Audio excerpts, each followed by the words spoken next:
Welcome to our quantum deep dive. Great to be diving in. Today we're taking a shortcut, really getting into the mind of David Bohm. Yeah, one of the 20th century's most influential physicists. Yeah? But also often quite controversial. Exactly. His ideas were really innovative, profoundly shaping how we think about quantum mechanics. He offered this challenging alternative, didn't he, to the standard Copenhagen interpretation. He certainly did. A whole different way of looking at things. And this deep dive, it's based on a fantastic essay, David Bohm, Pionier der Quantenphilosophie und Physik, by Jiddu Krishnamurti. A really insightful piece. So our mission today is to unpack Bohm's unique perspective, from his deterministic Bohmian Mechanics. Right, the pilot wave theory. To that really profound concept he called the implicate order. We'll look at how his work, which, faced a lot of skepticism initially, is now actually seen as crucial for modern quantum science. And its surprising links to philosophy, even consciousness. So here's the hook for you. What if everything we perceive as separate, all the distinct things in the world, are actually part of a deeper, undivided whole? Bohm dared to ask that, really push the boundaries of physics and maybe reality itself. It's a huge question. Let's start with his journey. Where did he come from? Well, David Joseph Bohm was born December 20, 1917, in Wilkes-Barre, Pennsylvania. His parents were Jewish immigrants. And he sure promised early on. Oh, absolutely. Right from the start, an extraordinary intellectual curiosity, especially for maths, natural sciences. He was apparently captivated by quantum theory and relativity. The big, weird stuff. The really big, weird stuff that would define his career. He started studying physics at Pennsylvania State College, quickly got a reputation for sharp analytical thinking. And that analytical mind took him further, right? To Berkeley. Exactly. University of California, Berkeley for graduate studies. And his supervisor there, none other than Robert Oppenheimer. Wow. Oppenheimer. Yep. He specialized in quantum mechanics, but he wasn't just, crunching numbers. He was after the deeper principles. The why behind it all. Precisely. His early research was actually in plasma physics, studying ionized gases. And it was groundbreaking stuff. Like the Bohm-Gross relation. That's the one. Became foundational for understanding plasma oscillations.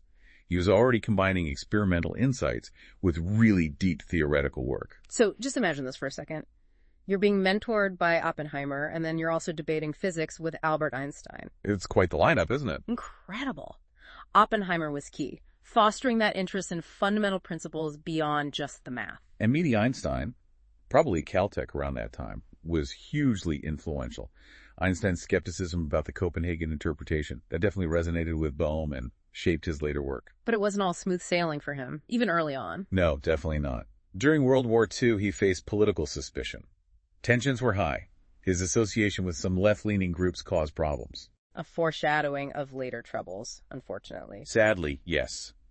But despite those challenges, he was determined.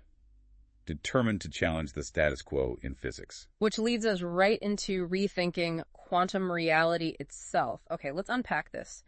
Bohmian Mechanics. Right. He wasn't just criticizing Copenhagen. He built an alternative. Bohmian Mechanics, or sometimes called the pilot wave theory. And the core idea is it's deterministic. That's the big shift, isn't it? That's the absolute core. Unlike the probabilistic nature of Copenhagen, Bohm's model says things are determined. Particles aren't just random possibilities. So how does that work? Think of it like this. Particles are guided. They have an associated wave, this pilot wave, that dictates their movement. So particles always have definite positions and velocities. Like a tiny surfer on a quantum wave. Kinda, yeah. The wave guides it. Mathematically, it uses the familiar Schrödinger equation, but adds a guiding equation. This equation gives the particle's trajectory. And what about measurement, the whole wave function collapse thing? That's the crucial difference. In Bohm's view, there is no collapse. The wave function doesn't suddenly jump into one state. It just persists. It continues guiding the particle smoothly. So where do probabilities come from then? Quantum mechanics is famous for probability. According to Bohm, probabilities only arise because we don't know the exact starting position of the particle. Our ignorance of the initial conditions. It's not inherent randomness in nature itself. That's a massive claim. It basically says quantum mechanics didn't kill determinism after all. Exactly. It directly challenged that widely held belief. Bohm argued his theory restored a kind of objective certainty. Wait, hang on. Didn't Einstein, who also wanted determinism, have issues with Bohm's theory? Something about spooky action. He did. The theory inherently includes nonlocality, that spooky action at a distance. Connections faster than light seem implied. Einstein hated that aspect. But Bohm defended it. He did. He argued non-locality was just a fact of quantum mechanics, an inevitable consequence. He believed experiments would eventually bear it out. And central to making this work is the quantum potential, right? Tell us about that. Ah, yes. The quantum potential.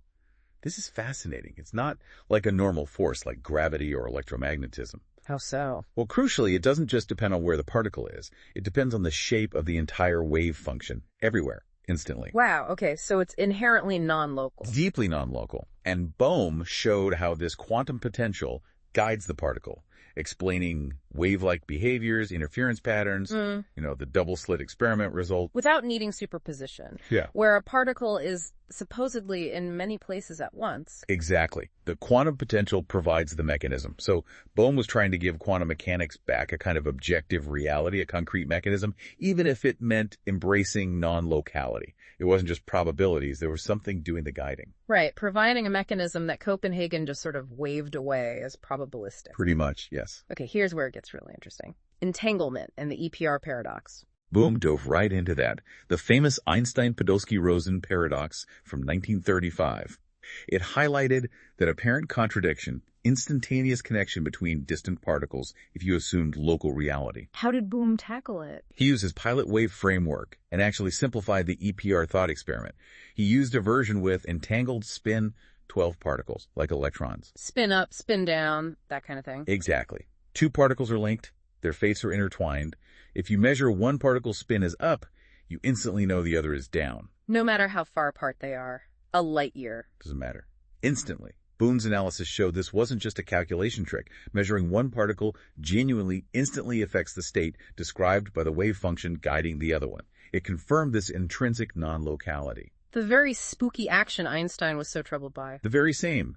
Bohm showed it was baked into the quantum formalism, at least in his interpretation. And this entanglement, this non-locality that Bohm helped clarify, it's not just theoretical anymore, is it? Absolutely not. It's now the bedrock of modern quantum information science. It's huge. Like quantum communication. Precisely. Technologies like quantum teleportation, which is about transferring quantum states, not beaming people around. Right, transferring information encoded in qubits. Exactly. And also quantum key distribution, QKD. Protocols like BB84 use entanglement to guarantee secure communication. How does that work, the security aspect? Because of non-locality. If anyone tries to eavesdrop to measure the entangled particles carrying the key, it instantly disturbs the fragile quantum state. Ah, so the disturbance is immediately detectable. Busted. You got it. Tamper-evident communication, guaranteed by the laws of quantum mechanics. And Bohm's work influenced Bell's theorem too, right? Correctly. His clear formulation of entanglement and non-locality inspired John Bell's work in 1964. Bell developed his famous inequalities. Which are? They're mathematical tests. They set a limit on the correlations you'd expect between distant measurements if reality were local and realistic in Einstein's sense. And quantum mechanics predicted correlations beyond that limit. It did. And experiments, crucially, like those by Elaine Aspect and others in the 1980s, showed Bell's inequalities were violated. Meaning, nature is not local. Reality doesn't obey those classical local assumptions. Spooky action is real. Wow. So Bohm wasn't just speculating. He laid the groundwork for experiments that fundamentally changed our view of reality. That's the key takeaway. His theoretical insights paved the way for experimental proof. It's a major legacy. But Bohm wasn't just a physicist, was he? He delved deep into philosophy, too. He absolutely did. He was a profound philosophical thinker.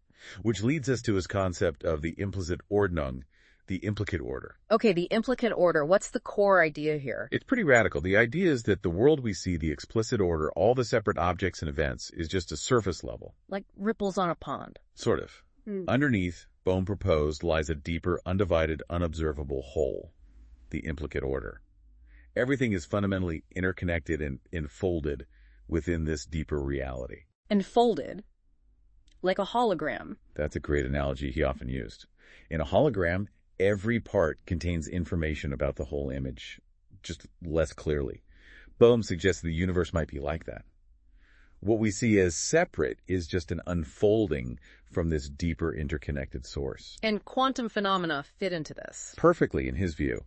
Entanglement, non-locality, These aren't weird exceptions. They're direct evidence, manifestations of this underlying implicate order, this unbroken wholeness. So the wave function could be seen as representing the global implicate order. Yes, and the particle trajectories are like the explicit order unfolding from it. This really shifts perspective, doesn't it? It's not just physics equations, it's a whole worldview about connection. It really is. And he actively tried to bridge physics with other fields. Psychology, consciousness studies. I read about his collaboration with Karl Pribram, the neuropsychologist. That's right. They explore the idea that the human brain might process information holographically, that our minds might mirror this implicate order structure. Bohm envisioned a truly holistic science. Uniting physics and the humanities, a grand vision. And a huge influence on his thinking, especially later in life, was his friendship with the Indian philosopher Jiddu Krishnamurti. Their conversations are documented, aren't they? Yes, in books like The Ending of Time. Really deep dialogues about existence, thought, consciousness. Krishnamurti's ideas about overcoming conditioned thinking, about the unity of consciousness, profoundly impacted Bohm's worldview. And they developed a specific dialogue method. They did, the Bohm-Krishnamurti dialogue. It's an open, non-judgmental way of talking together to explore assumptions and gain new insights. It's still used today in various contexts. But Bohm's journey, it wasn't easy. We touched on the early political issues, but there were significant challenges later, too. Very significant, both politically and scientifically. The McCarthy era had lasting consequences. Tell us more about that. What actually happened at Princeton? Well, in the late 40s, early 50s, during that whole anti-communist scare, Bohm was targeted. His past associations, even just knowing people involved in left-wing groups, put him under suspicion. So he was called before the Committee for Un-American Activities. He was. And he refused to testify against colleagues. He invoked his constitutional rights. But the result? He was dismissed from Princeton. Despite Einstein supporting him. Despite Einstein's support, yes. It was a huge blow. And this political persecution essentially forced him out of the U.S.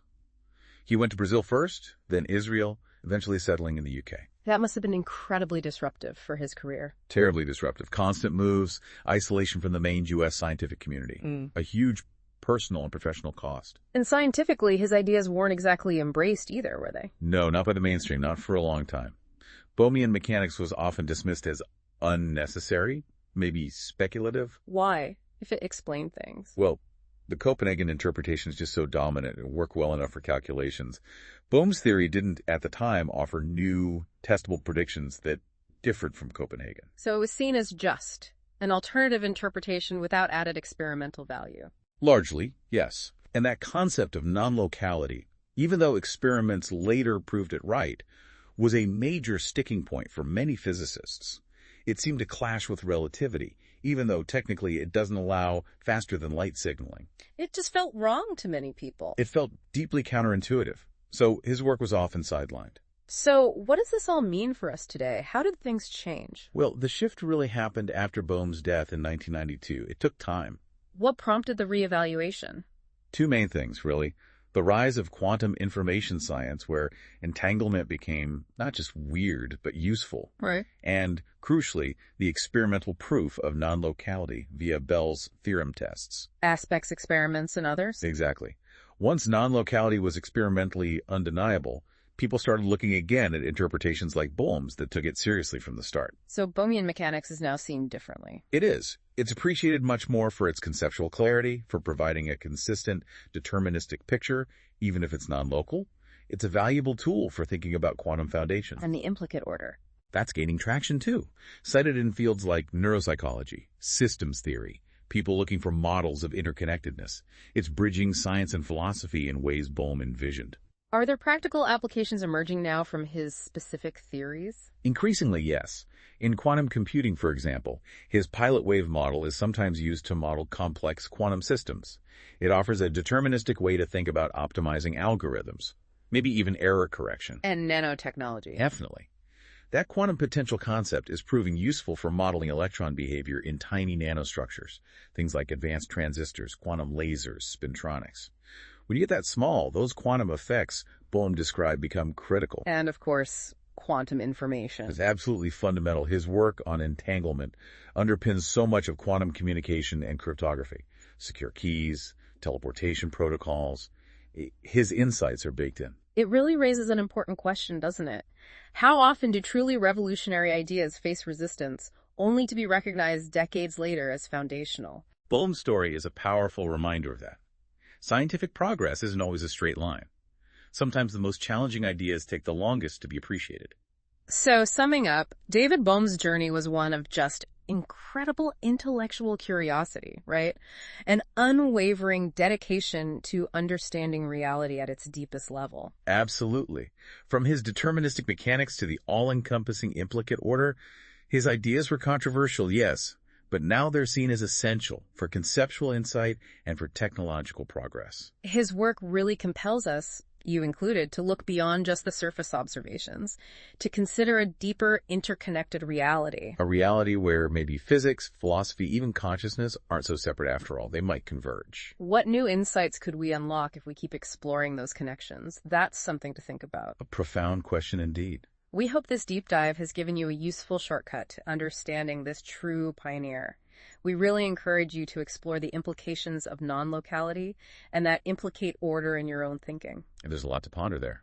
Thank you for joining us on this quantum deep dive. You can find more information about the author of the essay we discussed, Jörg O. Schneppet, and his work at schneppet.de. Until next time.